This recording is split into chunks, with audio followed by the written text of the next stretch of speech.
사순절 첫 번째 주일입니다. 본문을 읽어보면 여러분들이 대충 감을 잡을 줄 압니다. 예수님께서 시험을 받는 장면에 그렇게 우리가 첫 번째 주일이 거기서부터 출발 그렇게 하는 것 같아요. 살아가다 보면 유혹, 또 시험 등이 어느 분 안 계시죠? 나는 살아가도 시험이나 유혹도 전혀 없다. 그런 분이 계시다고 그러면 정말 축복된 분이지만은 사실은 죽은 송장이죠. 살아있는 한 우리에게는 그와 같은 유혹이나 시험이 늘 동반됩니다. 유혹과 시험은 동질의 양면입니다. 하나님께서 때로는 이런 기회를 통해 우리를 테스트하신다 하면 시험하는 케이스가 돼요. 또 똑같은 상황을 두고 사탄은 우리를 유혹합니다. 너무 중요합니다. 그런 상황 속에 빠질 때 오늘 로마서 5장이 우리에게 주는 교훈은 한 사람 대토성에 관한 그런 교훈입니다. 한 사람이 범죄함으로 모든 사람이 다 죄악에 죄를 짓게 되고 사망에 이르게 되었다. 한 사람의 근데 또 한 사람 그 유혹에 저항하고 죄를 이겼었던 분, 죄를 다 짊어지시고 십자가에 죽고 살아나신 그분으로 말미암아 우리 속에 사망이 아닌 생명이 들어왔다. 그래서 우리 모두가 생명을 누리게 된다 하는 이 원리를 알려드리겠습니다. 한 가정이나 한 공동체 또는 한 나라가 어려움에 빠지는 일들이 어쩌면 한 사람의 아주 지독한 어떤 잘못된 생각, 판단 그거로 통해서 우리가 참 그렇게 될 수 있다 하는 것을 경험할 수 있는데요. 우리 스스로가 죄와 생명의 이 두 가운데 항상 선택의 기로에 놓여 있다 하는 것을 마음에 새기고 그렇게 살아갔으면 좋겠습니다. 오늘 예수님이 받았던 이 시험 여러분들이 잘 알고 있는 그런 영역입니다. 교회만 좀 다니면 어느 정도 잘 알고 있는 영역입니다. 근본적으로 주님께서 왜 이 시험을 받았을까? 마태복음을 쭉 읽어보게 되면 여러분들이 어느 정도 감지할 수 있는 분들은 눈에 보일 수 있는데요. 우리를 구약으로 인도합니다. 구약과 연결해서 예수님의 시험을 그렇게 묘사하고 있는 장면을 보게 되는데 한 가지는 첫 번째는 출애굽 이야기를 우리에게 반영하고 있습니다. 이 속에는 메아리 치고 있습니다. 한 가지는 창세기 초반으로 우리를 인도해서 아담이 범죄했던 그 상황으로 우리를 인도하고 있습니다. 예수님의 이 시험은 한편으로 아담이 하나님의 형상으로 지음받아서 온 세상을 다스리도록 그렇게 부름받았는데 달리 말하면 에덴이라는 동산은 온 세계 하는 성전과 같은 곳이고 그 속에 아담은 제사장으로서 하나님을 섬기며 온 세상을 통치하는 제사장 나라 된다. 왕같은 제사장이다 하는 것이 아담에게 이미 부여되어서 그와 같이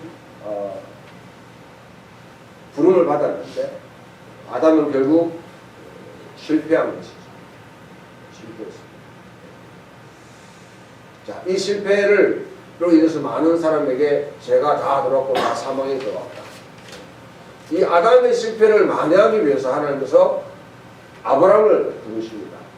아브라함을 통해서 이스라엘을 형성하세요.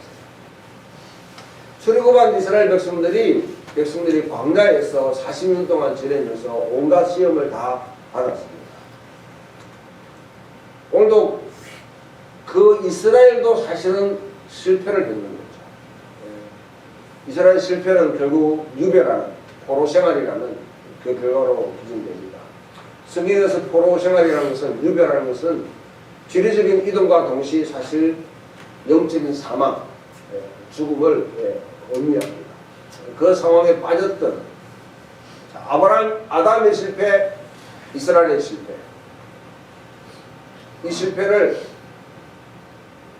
같이 가도 예수님이 그 두 가지를 극복하는, 아담의 실패와 이스라엘 실패를 극복하고 진정한 인간이고 진정한 이스라엘 되신 분이라는 것을 보여주는 장면이 오늘 우리가 읽었던 마태복음. 그래서 예수님이 이스라엘과 똑같이 물을 통과했습니다. 성경을 읽어보시면 특히 바울이 이 이스라엘이 홍해를 걷는 사건을 세례로 그렇게 이해하고 설명하는 것을 보게 됩니다. 예수님도 세례를 거쳐서 홍해를 건너왔습니다. 이제 광야, 이스라엘 백성들이 광야로 들어갔듯이 예수님도 광야로 들어갑니다. 그럼 광야 이스라엘 백성이나 예수님, 어쩌면 우리가 암시하게 되면 아담이 결국 받았던 시험은 무엇인가? 본질은 무엇인가? 그 시험의 본질은 쉐마 이스라엘에 대한 시험입니다. 들으라 이스라엘아 너는 하나님은 오직 한 분이십니다. 오직 한 분이십니다. 너희는 마음을 다하고 뜻을 다하고 힘을 다하여 내 하나님 여호와를 사랑하라. 그렇게 했고 이것을 이스라엘 백성들 하루에 세 번씩 암송하고 낭송하면서 마음에 새기도록 그렇게 되어 있는데 되게 여러분 성경의 구도들이 보면 이 하나님을 여호와를 사랑한다. 교회 다니고 또 어느 정도 이렇게 교회 신앙생활하는 사람은 하나님을 사랑한다 하는 것을 부인할 사람은 거의 없어요. 교회 다니고 예배 드리면서 내가 하나님 사랑하지 않는다 하는 사람은 거의 없습니다. 그러나 이제 사랑하죠? 다 사랑합니다. 근데 문제가 여기 뭐냐면 내 마음을 다하고 뜻을 다하고 힘을 다하여 이 세 가지의 극입니다. 사실 오늘 시험도 그 시험입니다. 네가 진짜 마음을 다하고 뜻을 다하고 힘을 다해서 하나님을 사랑할 수 있느냐. 네가 하나님의 아들이라고 그러냐. 정말 하나님을 사랑할 수 있느냐. 그 시험입니다. 자, 마음이라는 게 뭐냐면 마음이라는 것은 때로는 우리들 속에 있는 진짜 우리 속에 하나님을 향한 진짜 그 사랑, 사랑과 하는 게 있죠. 그 마음이라는 그 단어 자체가 우리 속에 있는 창자와 같습니다. 우리 마음 이렇게 그냥 입으로만 말하는 것이 아니라 마음이라는 우리 오장육부가 움직이는 그 가운데서 드러나는 하나의 태도입니다.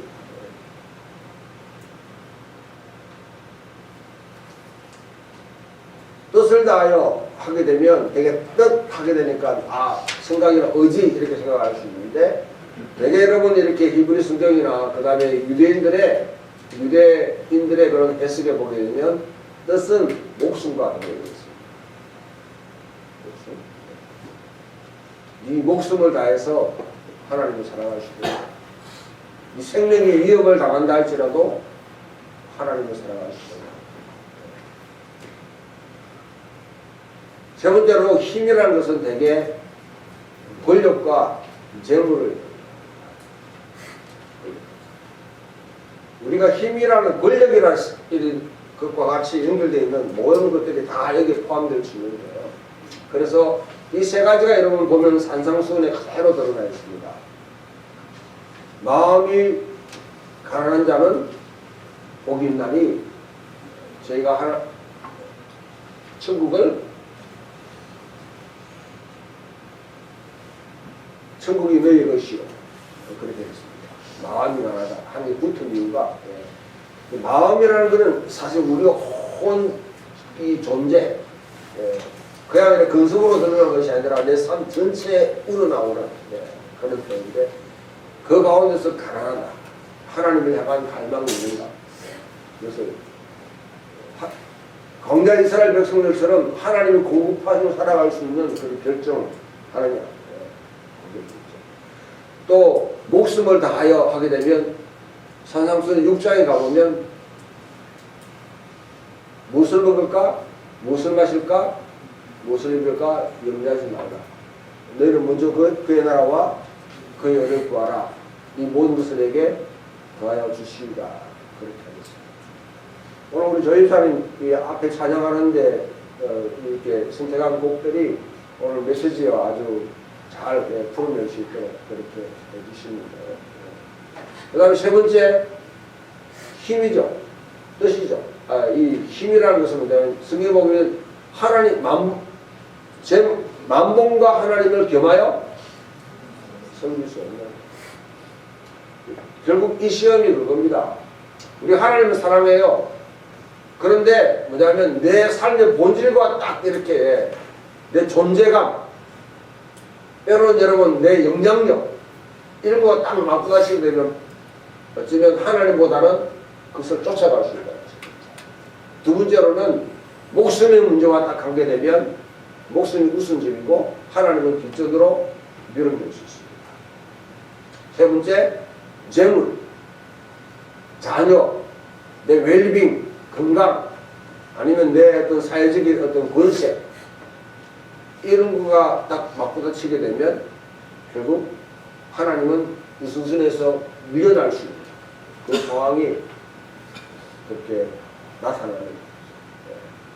제가 방금 말했던 그냥 제가 머리로 이렇게 떠올려서 하는 것이 아니라 유대인들의 해석 방법을 이렇게 쭉 보게 되면 대체로 이 세 가지가 굉장히 중요하게 그렇게 세 가지로 나누어서 마음을 다하고 뜻을 다하고 힘을 다하여 그렇게 이 세 가지로 우리 속에 여러 가지 일어나는 상황들을 그렇게 분별하는 것을 볼 수 있습니다. 자, 예수님께서 광야에 나가셨습니다. 예수님도 검증을 받아야 돼요. 세례를 통해서 이는 내 사랑하는 아들이요 내가 기뻐하는 자라 하는 기름 부음을 받았습니다. 임명을 받았습니다. 하늘에서. 천상의 임명을 받았지만 과연 그만큼 자격이 있는지 없는지 누구든지 테스트하게 됐습니다. 그걸 갖다 뒤 흔들고자 하는 자가 누구냐면 바로 사탄입니다. 사탄은 언제든지 우리에게 달려들어가지고 네가 진짜 하나님의 아들이라고 우리에게는 네가 진짜 예수 믿는 사람이라고 해요. 네가 목사라고 해요. 네가 진짜 선교사라고 해요. 네가 진짜 하나님께 헌신했다고 합니다. 사명감을 가지고 하나님께 부름받은 사람은 항상 이것을 뒤엎어져 있습니다. 이런 상황 속에서 네가 진짜 하나님이 내게 정해주신 길을 걸어갈 수 있는가? 그것을 항상 유혹합니다. 예수님의 시험이 단지 세 가지만 있다고 여러분 그렇게 착각하지 마세요. 이걸로 끝난 건 아닙니다. 히브리서 4장 16절을 보게 되면 우리와 같이 모든 일에 다 시험을 받으시는 이로되 죄는 없으십니다. 주님의 공생애부터 마지막까지 그 전까지는 제가 모르겠습니다만 모든 일에 다 시험을 받으십니다. 예수님도 시험 들 때 컨닝하고 싶은 유혹이 있습니다. 예수님도 로또 하고 싶은 마음이 생깁니다. 예수님도 이리저리 우리가 겪는 여러 가지 유혹 거기에 다 겪으시지만 죄는 없으십니다. 첫 번째 시험이 돌로 떡을 만들라 하는 이 시험도 사실 마음의 시험입니다. 지금 굶주려 있어요.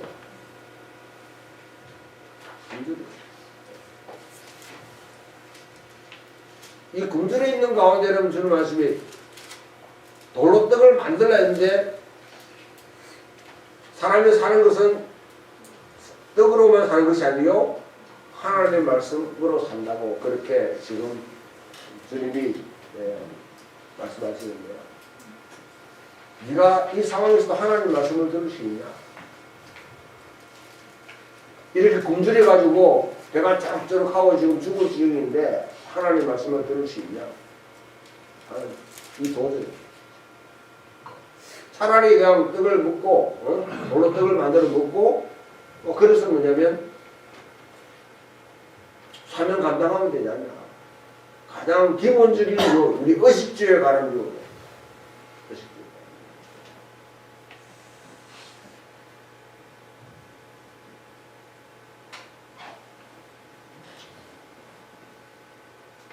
이 시험이 결코 가벼운 시험이 아닙니다. 누구든지 잘 먹고 잘 살고 행복하게 살고 싶은 거예요. 근데 그게 만약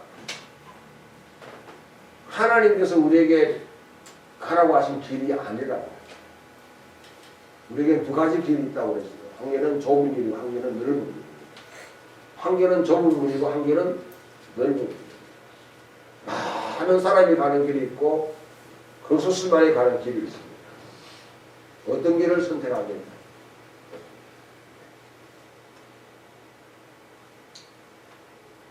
헨리 이것을 상황 부합의 시험이라 그렇게 상황에 잘 맞춰서 뭔가 여러분 일을 잘 쳐내는 사람이 사실 유능한 사람이죠. 메시아가 늘 메시아라고 한다. 네가 하나님의 아들 메시아라고 그러면 하나님 일을 한다고 그러면서 고집고대로 그냥 원칙만 따져가지고 그렇게 가가지고 뭔 일을 하겠냐. 능수능란하게 상황을 잘 대처해 나가면서 일을 잘 쳐내는 것이 그게 메시아 아니냐. 메시아. 제가 유학 갔다 오니까 어떤 분이 아주 아파서 저를 기도 좀 해달라고 그렇게 부르셨어요. 기도를 하고 같이 하는데 내가 하는 말이 목사님은 박사학위를 받았으니까 이런 문제를 해결해 주시는 거 아니냐고. 제가 뭐 의학 박사를 받았으니까 어디 산에 가가지고 돌을 따갔습니까? 내가 받은 박사학위는 아무것도 아니라고. 이거 관계없다고. 그 앞에서 참 제가 초라해지더라고요. 초라해지더라고요. 아픈 사람에게 기도하는데 기도의 능력이 없잖아요. 그분은 저를 고쳐달라고 하는 거예요. 그러면 눈 딱 감고 저거 뭐냐 마치 고치듯이 뭐냐면 그와 같이 능력 있는 사람처럼 그렇게 퍼포먼스를 할 수 있죠. 그때 정직해야 됩니다. 정직해야 됩니다. 우리는 거기에 속하는 것가 있습니다. 주님은 단호하게 사람이 살아가는 것은 떡으로만 사는 것이 아니요 하나님의 입에서 나오는 말씀으로 하나님 말씀이 우리의 생명의 양식입니다. 믿으세요? 네. 여러분 진짜 말하는 하루 하나님 말씀이 살아있다는 것을 말씀은 살아있고 운동력이 있어. 우리 혼과 골수와 뼈와 우리 심령을 막 이렇게 쪼개는 능력이 있다는 것을 정말 믿으시길 바랍니다. 많은 분들이 성경은 잘 알아요. 머리로만 알고 있습니다. 근데 성경의 권위에도 조금 안 좋은 말 하게 되면 막 벌떼같이 많이 나요. 그러나 실질적인 삶에서 성경을 여러분 성경이 얼만큼 능력이 있느냐 딱 전하는 게 여러분 여기에 이 예배 가운데 가장 중요한 시간은 두 가지입니다. 한 개는 말씀이 선포되는 시간이에요. 공주가. 그리고 한 개는 성찬입니다. 목사의 이 메시지는 사실 이걸 갖다 이해할 수 있도록 도와주는 하나의 그냥 구원이에요. 어쩌면 사조입니다, 사조. 근데 많은 분들이 설교에 그냥 매달립니다. 그 예배에 설교가 어떠냐에 따라 가지고 그 예배의 성패가 갈라지는 것처럼 만드는 것 같아요. 많은 목회자들이 여기에 현혹되고, 그래서 상황에 부합하기 위해서 감미로운 말을 하고 먹기 쉬운 말을 한다면서 양념을 다 치고 감성 발휘하고요. 그게 다 속아는 거예요. 하나님의 능력을, 말씀의 능력을, 하나님의 말씀의 능력을 우리 스스로가 뭐냐면 지금 먹을 자세가 안 돼 있어요. 사실 여러분 이 예배 시간에 메시지 시간은 10분, 20분 이내로 줄여도 충분해요.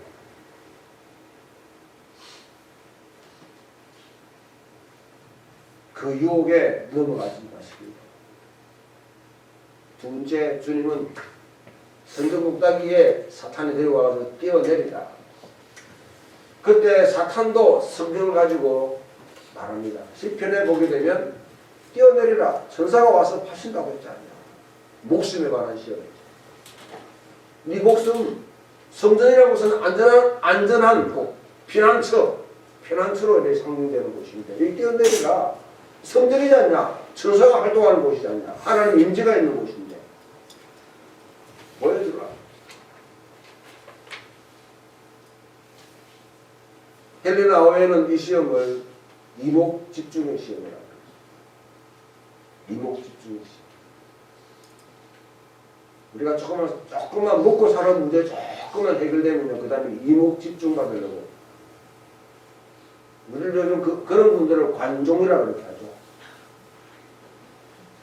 관종이라고 그렇게 하죠. 페이스북, 아니면 여러분 인스타, 아니면 블로그, 뭐 등등의 얼마큼 조회수가 많이 올라갑니다. 안 그러면 섭섭하게 생각하시죠. 조금만 여러분 사회적 미치게 되면 자꾸 신분 상승의 길을 계속 치고 올라갑니다. 남한테 주목받지 않으면 마치 자기가 죽은 자처럼, 쓸모없는 자처럼 그렇게 여기는 것이죠. 이 사회 문화 자체가 그렇게 되겠어요. 이 사회 문화 자체가. 요즘 여러분 뭐 K-팝 문화 해가지고 BTS부터 해가지고 막 하잖아요. 세계적인, 그러니까 한국 음악이 막 틀리겠다 뭐 그렇게 하잖아요. 제가 지난 여름에 왔던 하덕규 교수하고 이렇게 이야기하면서 그게 너무 가슴에 자기는 너무 슬프다. 많은 그리스도인 찬양을 사역하는 분도 그걸 갖다가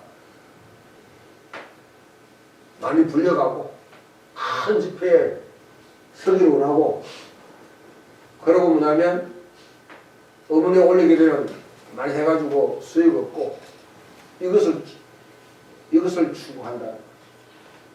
정대한 목사님도 이 시험에 유혹이 오시죠? 예.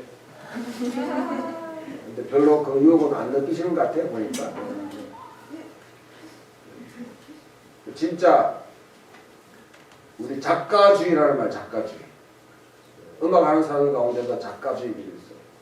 남이 알아주든 안 알아주든 좀 진정한 자기 음악을. 왜냐하면 그리스도인들보다는 일반 대중음악 하는 사람 가운데 이런 분들이 많아요. 그런 분들이 홍대 인디밴드 분들에서 대구에도 인디밴드들이 있더라고요. 그렇게 무척한 자기 음악을 추구해 나가요. 목회자 시티에서 나가가지고 여러분 황금 골든타임에 성장 많은 분들 듣잖아요. 시티에서 여러분 저는 우리 집에는 아예 채널 자체를 없애버리기 때문에 혹시 듣는 분들 골든타임에 누가 등장해요?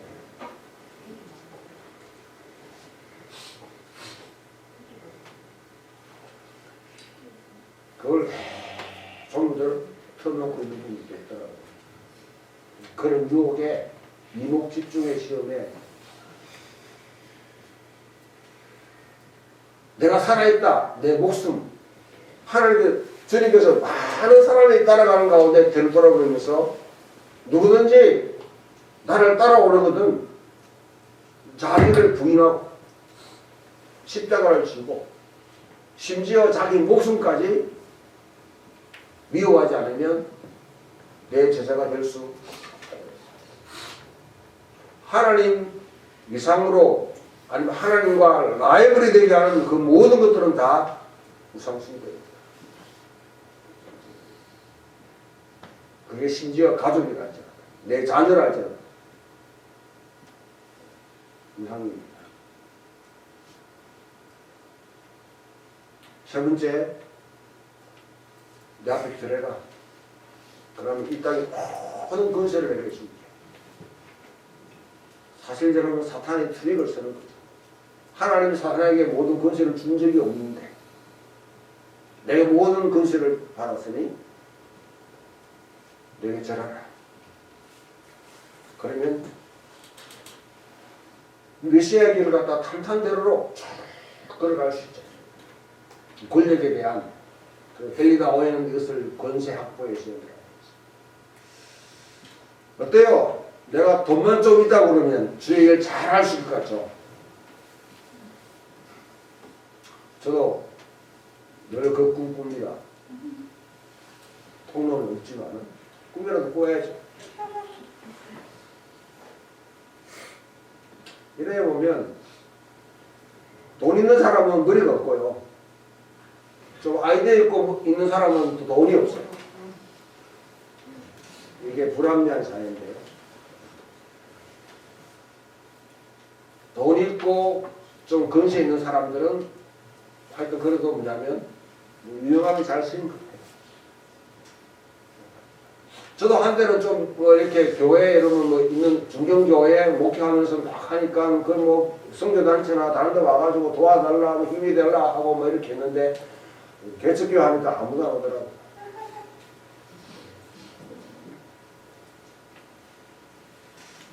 그렇게 돈으로 힘으로 덕으로 여러분 영향 미치는 것 그거는 주님이 하시는 방법이 아닙니다.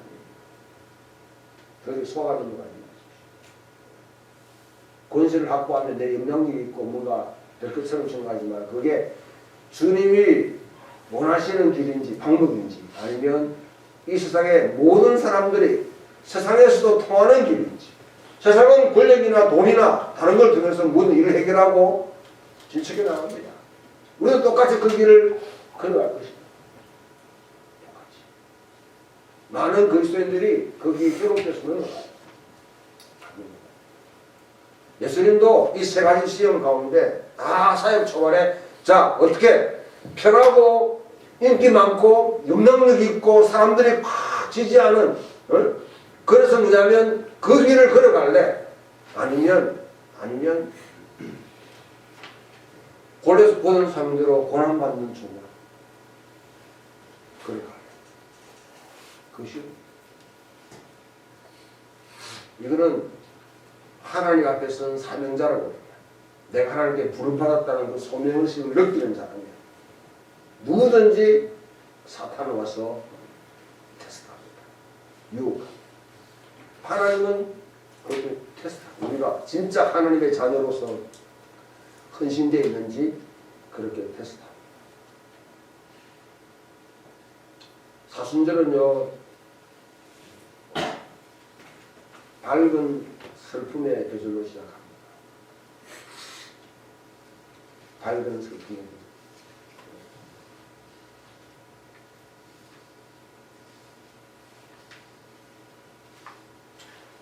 사실은 여러분 어두운 시간이죠. 그리고 정상대로 하게 되면 사순절은 우리 생활을 굉장히 단조롭게 합니다. 사순절 한참 유행하게 되면 뭐 먹지 말라, 뭐 보지 말라 해가지고 금지 상황들을 확 지키려고 막 그렇게 하잖아요. 본래 목적은 금지하는 것 자체가 중요한 게 아니죠. 우리 삶을 신하는 겁니다. 그러다 보면 우리가 정말 그 가운데 우리가 제약으로 아니면 욕망으로 붙어 있다는 것을 우리 스스로 느끼게 될 때 그때 우리 스스로 진짜 하나님의 진정을 절망할 수밖에 없는 연약한 우리 모습이 바로 드러납니다. 그러나 그 어둠 가운데 쭉 깊이 들어가면서 내 자신을 절망하고 그러면 씨름하고 하는 가운데 하나의 맑은 빛이 앞에 쫙 보이게 되는데 그게 바로 부활의 빛입니다. 그래서 슬픈 밝음으로 우리를 인도하는 것이 사순절 여정입니다.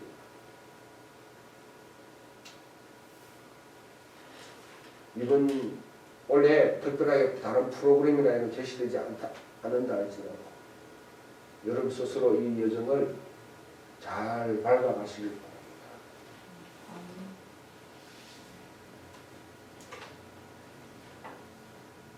그래서 하나님 앞에 정말 여러분 삶 속에 부활이 그냥 여러분 교리적으로 부활이나 아니면 우리가 죽고 난 뒤에 나중에 언젠가 부활할 거다는 거기에 완전 미래에 있는 부활이 아니라 내 현재 삶 가운데서 현실에서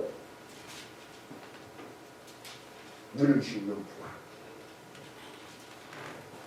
이미 우리는 그 부활을 선취한다. 영어로 말하면 프롤랩시스라고 이렇게 합니다. 미리 당겨서 맛보시. 길을 주님께서 다 열어주시는데 미래에 저장하고 아니면 여러분 그냥 교리적인 박스 속에 넣어두는 그런 부활이 아니고 현실 삶 가운데 내가 죽으면 살아납니다. 내가 죽으면 살아납니다. 죽지 않으니까 죽지 않으려고 타협하는 거죠. 재물과 하나님을 겸하였습니다. 목숨도 부지하면서 하나님을 사랑하려고 해요. 내 온 마음으로 하냐면 입으로만 립서비스 해가지고 말할 수 있습니다. 그런 시험에 저도 늘 당합니다. 그러나 여러분 하나하나도 저항해 나간다고 합니다. 우리 삶 속에 아담이 실패한 것을 극복하고 이스라엘이 실패한 것을 또 우리가 극복하고 진정한 인간, 진정한 이스라엘로 이 땅에 하나님의 나라를 세워가는 그런 소중한 삶을 살아갈 수 있다고 생각합니다. 그런 귀한 은혜가 여러분 속에 있기를 주님으로 축원합니다. 찬송가 337장